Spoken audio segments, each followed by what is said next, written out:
That fish come plumb out. That was pretty. That fish come plumb out of the water and got that frog.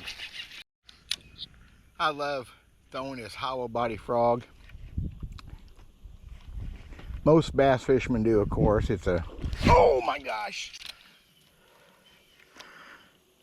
Like I said, I love throwing a, oh, I got him that time though. How's that way to start a video? Good gosh. That's fun right there, y'all. DW Verts, Hickbilly Outdoors.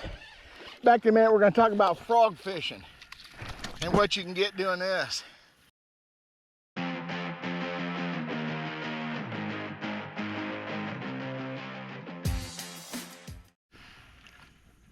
I thought it was a bigger fish, but it's so exciting. That's part of topwater fishing, period. They all look big when they hit it and miss it, so. First cast, starting a new video. We'll get into it in just a minute. Get out of this wind, maybe.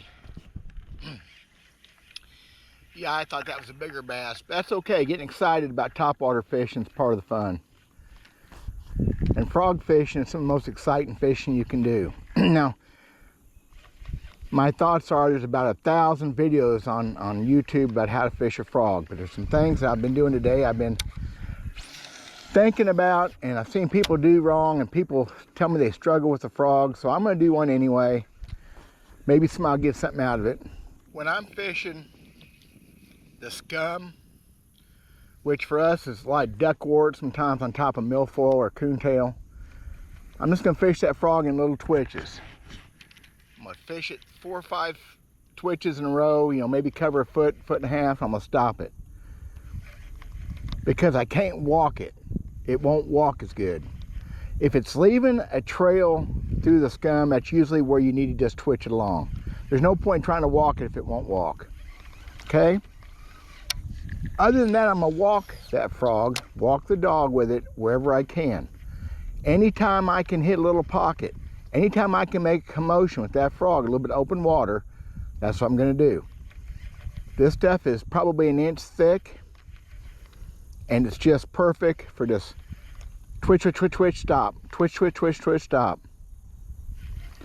I try not to let it sit very long at a time unless the fish tell me they want that, because it seems like I miss more fish. Now, if you're throwing the stuff that's so thick that the frog's laying on its side, for me, that's too thick for frog fishing. You're just gonna miss too many fish. They're not gonna get in on it. They're not gonna home in on it good enough. I need to part some water, move some stuff. It can sit on top of it, but if it starts laying on its side, that's usually a little bit too thick. For me, that's what I think. My favorite cover for throwing a frog, though, is pretty much where I'm at. I've got some thick duckwort scum. I've got some milfoil. I've got interdispersed pads instead of solid pads. Matter of fact, you think about frog fishing solid pad fields, I don't like that. I don't like that frog sitting on top of them pads where fish has to come through it. And I've caught them coming through a pad and eat the pad and get the frog. But I want to put as many things in my favor as possible. So I like it where I've got all these little open pockets, little grass, little duckwort, some pads, where I've got some targets to throw at, I've got holes to throw at, I've got, the fish has more of an opportunity to come through and get the bait.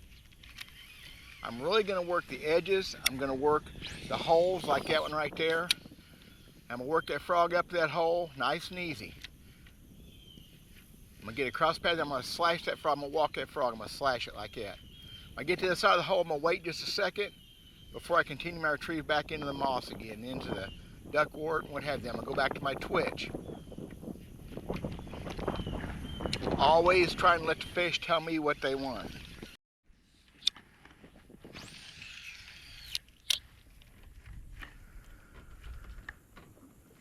Whenever I'm retrieving a frog like this, if I get to a lily pad, I'm going to try to stop before and after the pads, but I'm not going to leave the frog sit on top of the pads any amount of time. That's just a recipe for disaster. So I'm gonna hop it right over the pads, then stop it when I get to what I think's open water. Sometimes you're on top of a pad under the water, that's just part of it. I do not like to leave that frog on top of a pad for very long, because the fish will come up and smack that pad, scare you to death, and not get the frog. And when they do, it's cool, because sometimes they eat the whole thing. But So I work the frog aggressively most of the time in open, like right now I'm in fairly open water. I'm slashing it back and forth. Not very fast maybe, but I'm making a lot of noise. So I get to the edge of the pads, I stop. I'm gonna pick it up, bring it through some pads fairly quick. As soon as I get clear of them, I'm gonna stop it again. I'm gonna twitch it in this cover. And if I can walk it again and slash it, I will. Try and leave it in one spot as long as possible. That's where you learn to walk that dog and make that thing slap back and forth, side to side.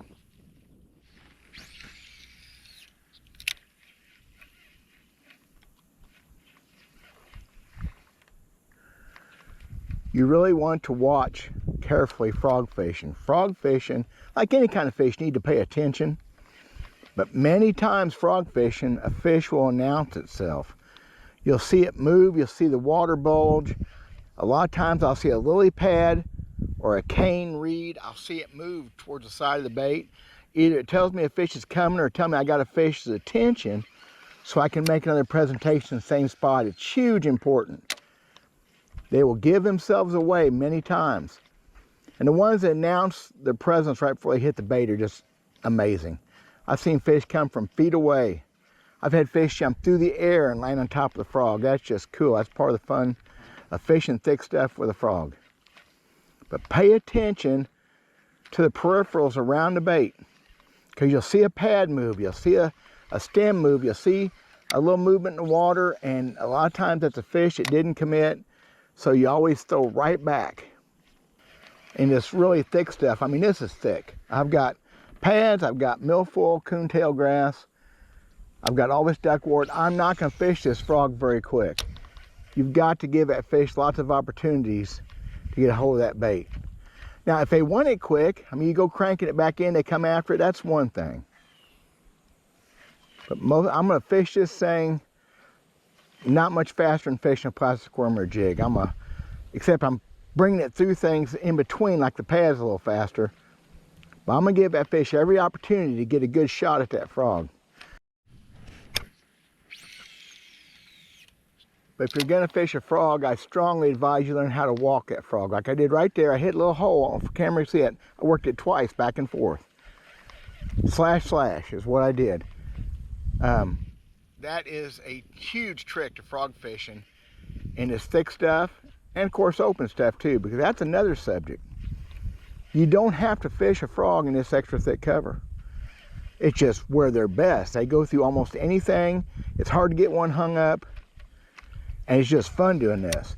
But you can fish a frog anywhere you would fish a topwater bait. I've caught some fantastic fish around boat docks on frogs. I've caught them on bare rocky banks where I've been throwing a chug bug or a pawpaw or a spook type walking bait and wanted to do a change up, because nobody else is going to do that. And the cool thing about a frog, a lot of times when they miss it, they feel it. It feels more natural than a hard plastic bait, and they'll come back and get it again. You can get them another cast. Also, you can skip a frog like crazy. They skip like a flat rock. So you can skip it underneath things, underneath overhanging trees and willows, underneath boat docks. It's just amazing how versatile the bait can really be. It's not just for heavy cover. So next time you're in a spot where you're throwing a topwater bait, catching a few fish, want to do something different, pull out a frog and try it. You're just going to miss a bunch of fish on a frog. It's going to happen. I've had days where I did really well, but most of the time if I run 50% hookups, that's a pretty good day. Some days are just better than others. And this real thick stuff like I'm fishing here, 50% would be pretty good. Don't worry about it.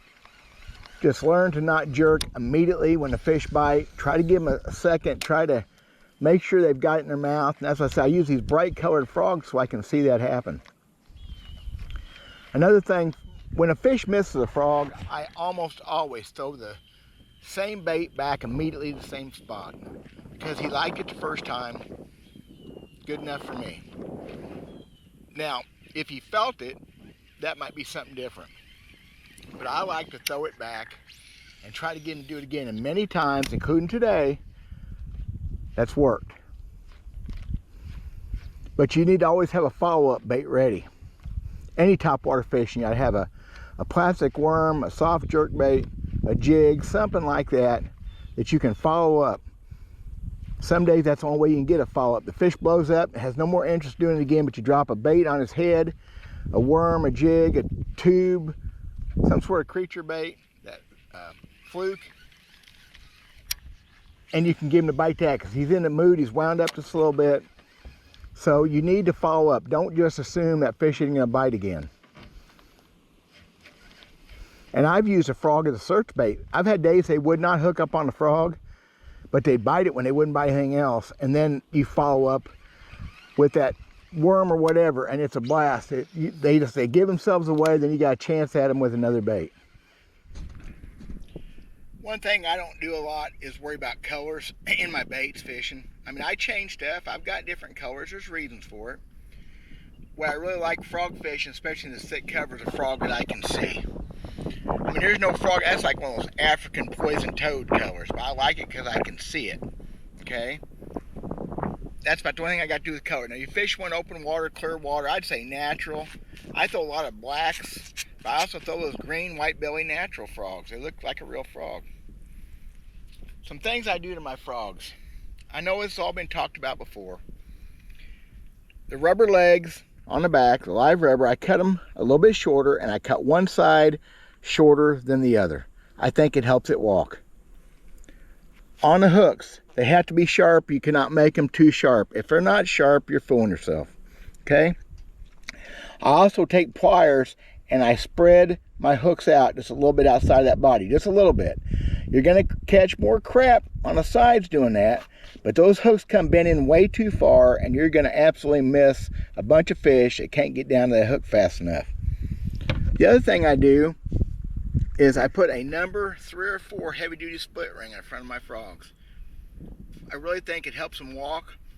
I've never broke one. A heavy duty number 3 or number 4 makes that frog walk in a smaller, tighter cadence in less places. I like that frog to hit a pocket and walk back and forth 3 or 4 times in the smallest bit of water. That split ring helps that happen.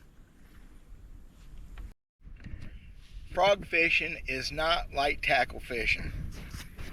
Y'all, I'm telling you, if you are using monofilament or fluorocarbon line frog fishing, this kind of stuff here, you're fooling yourself. It's not enough. You cannot have that much line stretch. If I would have had this stuff 30 years ago, wow, the fish that I gave up. You cannot have line stretch. I'm going to throw 50 and 65 pound braid. I have 50 on this rod right now. 65 is overkill, but I'll throw it on it. Why not? It's heavy cover. They get in these lily pads. They get their heads down in this crap, and you can't get them out. But you got to get them hooked to start with. You can't have line stretch. So I'm using, like I said, this is 50 pound. I'm not going to use less than 50. There's no reason to.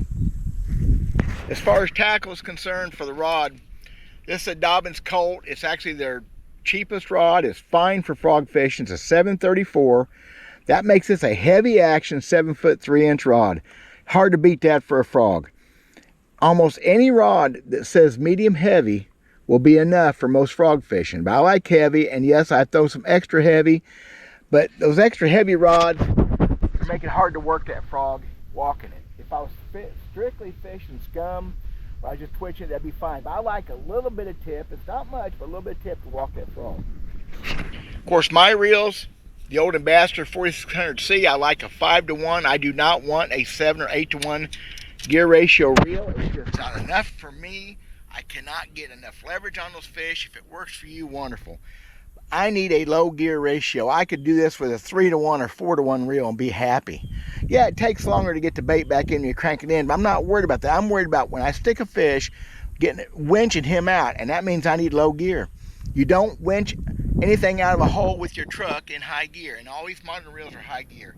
That's my opinion. But I'm going to use heavy stuff. There's no playing a fish in this. You're not going to let him play and run and jump. This is heavy, junk cover, nasty, beat him up and get him to the boat fishing. You got to accept that. Now, if you're in open water, like I was talking about throwing these baits to docks, bare banks, yeah, whatever. I would still throw 15, 17 pound mono or whatever. I like monofilament, whatever. But why not throw the heavy rod with the braid? Because fish aren't going to care. Trust me. That frog, I don't care how clear water, that braid's not going to bother him. The action of the bait's going to make the fish bite. That makes sense? I've caught bass on every brand of frog that I've tried. I think are probably better ones than others. I believe it's a Spro frog I'm throwing right now. If it is, it's about as good as I've ever got. They really walk good. The cheap Walmart Chinese import things catch fish, but they also sink as much as they float. You're always having to squeeze water out of them. I don't enjoy that. The hooks are pretty nasty. They don't stay sharp very long and they don't last. So frogs last a long time. It's not like you can go through a bunch of them. So I believe in go ahead and buy those good brands. But I think the Spro is the one I'm using here. I think it's about as good as I've ever used. That's up to you. I talked about getting that frog into a little bitty situation, a little hole, and trying to make a lot of commotion with it. Well, the popping frogs do a really, really good job at that. They make more commotion than a regular frog in a small spot. However, I've kind of give up throwing them. I'll get some flack for this, but I am just of a mind, and this wasn't my idea, that you lose more fish on the popping frog. You don't get as many hookups.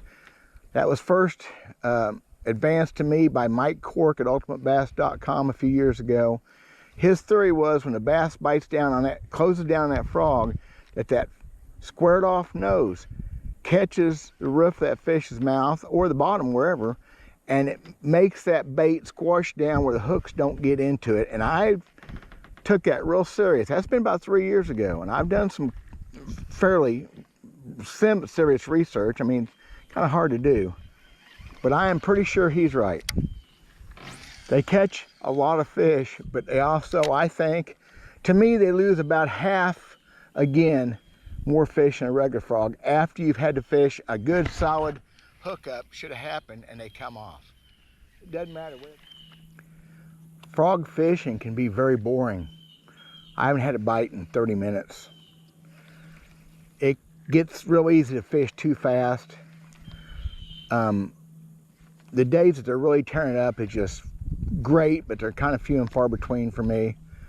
But boy, it happens a couple times a year and it's very memorable. Trying to get too much of a hurry. If they're not biting it, get away from it. I think they're biting. I think the fish are just, I'm not getting to the fish good enough. That's why I think today. I'm just not doing a good enough job getting to the fish. But it can be a tedious kind of fishing because you're expecting it to happen right in front of you. It doesn't. You start fishing too quick, start fishing sloppy, and then when a fish does bite, you're not paying attention. You need to be sharp frog fishing. You've got to be on it, okay? That's probably all I've got. I don't know what else I can talk about. I'm not a frog fishing professional. I'm not a professional in anything. But I have a lot of folks tell me that they struggle with frogs. Okay, right now I'm struggling with a frog too, but I've caught several decent bass on it today. And any bite on topwater is worth several bites on a plastic worm or jig. That's kind of the old saying. It's true for me. When that one bass comes up and busts that frog, makes up for a lot. So there you are, y'all. Thanks for watching. God bless. We'll talk to you soon.